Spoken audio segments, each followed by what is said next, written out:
Hi friends, जय श्री कृष्ण। मैं श्वेता एक बार फिर आ गई हूँ एक नए श्लोक के साथ। गीता का एक नया श्लोक जो हम पढ़ेंगे और उसको समझेंगे कि उस गीता के श्लोक में क्या लिखा है। वो जीवन को संवारने वाले सारी बातें लिखी हैं कि जीवन को कैसे संभाला जाए। जीवन तो क्षणभंगुर है, तो क्यों ना हरि का नाम लेके ही जीवन को जिया जाए ताकि जिंदगी अच्छे से बीते और हम लोग सुखपूर्वक रह पाए, क्योंकि वैसे भी जीवन में दुख बहुत है और माना जाता है कि इस पृथ्वी पे लोगों को दुख भोगने के लिए या कर्मों को भोगने के लिए ही भेजा गया है। तो इस पृथ्वी पे अगर हम आए हैं तो क्यों ना हम हरि के नाम से सब चीजें स्वर्ग की तरह बना दें और अच्छे से हम जिए। आइए, श्री कृष्ण गोविंद हरे मुरारी, हे नाथ नारायण वासुदेवा, हरे कृष्णा। तो एक बड़ा अच्छा गीता का श्लोक है। योगस्थः कुरु कर्माणि संग त्यक्त्वा धनंजय सिद्ध्य सिद्ध्यो समो भूत्वा समत्व योग युच्यते। अर्थात हे धनंजय, योग में स्थित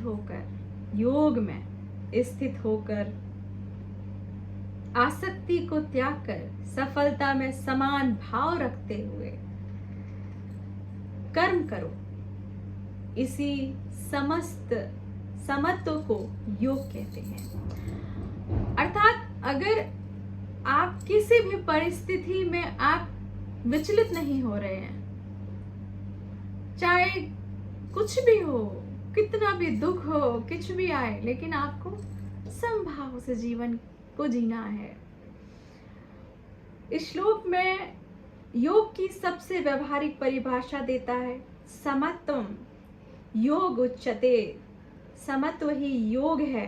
सफलता मिले या असफलता मिले, सफलता मिले या असफलता मिले, लाभ हो या हानि हो, दोनों स्थितियों में मन को समान रखना है। मन को समान रखना ही सच्चा योग है। चाहे हमें किसी प्रकार का दुख हो, सुख हो, कुछ भी हो, लेकिन हमें मन को शांत रखना है, समान रखना है।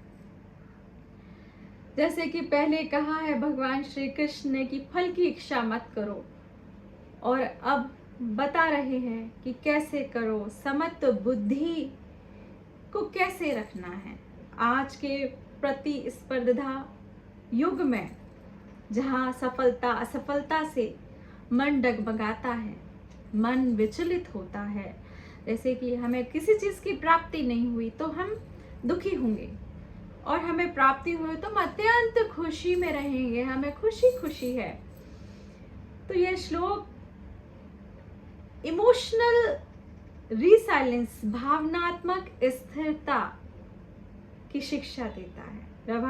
व्यवहारिक उपयोग में परीक्षा का परिणाम, नौकरी का इंटरव्यू, व्यापार में लाभ हानि, हर परिस्थिति में समत्व रखें। समान चेतना, समान मन, समान भाव, सब कुछ समान रखें। शांति पूर्वक रहें। जो है वो हरि के हाथ में है, नियति के हाथ में है। जो होना है वो तो होगा ही। तो विचलित ना होकर अपने अगले कर्म पर ध्यान दें। भगवत गीता में इसी श्लोक की व्याख्या की गई है कि आपको दुख सुख सभी कुछ आएंगे आपके जीवन में, लेकिन आप किस प्रकार से अपने को समत्व भाव से रखते हैं, यही एक योगी व्यक्ति समझ सकता है। या जो इस गीता के श्लोक को पढ़ेगा, भगवान श्री कृष्ण की गीता के श्लोक को पढ़ेगा, वो इस बात को समझ पाएगा। ये बोलना वैसे बहुत आसान बात है कि समान भाव से रहें, समानता रखें, लेकिन उसको हमें अपने व्यवहार के रूप में लाना कठिन है। मैं जानती हूँ इस बात को, लेकिन हम कर सकते हैं। हम क्यों नहीं कर सकते हैं? हम मनुष्य हैं, हमारे अंदर एक अच्छी शुद्ध आत्मा है, चेतना है। हम वाणी को बोलने के लिए, वाणी को शुद्ध रखने के लिए जब हरि का नाम, भगवान श्री कृष्ण का नाम, हरे कृष्णा कृष्ण कृष्ण हरे हरे, हरे राम राम राम हरे हरे, जब इस मंत्र का जाप करते हैं तो हमारे जो बोलने की वाणी है, हमारा जो बोलना शुद्ध होता है, हमारे साथ में आत्मा भी शुद्ध होती है। अपना हम जितना बोल रहे हैं, ज़्यादातर हम चाहें, हमें होना चाहिए कि हम अच्छा बोलें। हरे कृष्णा कृष्ण कृष्ण हरे हरे, हरे राम राम राम हरे हरे। तो हमें समान रहना है और उस योग को हमें ऐसे सांसों पे ध्यान देना है, हमें क्षण में जीना है, हमें आज में जीना है। और जैसे ही हमारा अगला कर्म है, जैसे अगला इंटरव्यू है या अगला हमें परीक्षा देना है या कोई भी कठिन कार्य है, उसके लिए सोचना है कि हमें उसका निवारण कैसे पाएं। तो बस इस श्लोक में यही है कि हमें अपने मन को समत्व भाव में कैसे रखना है।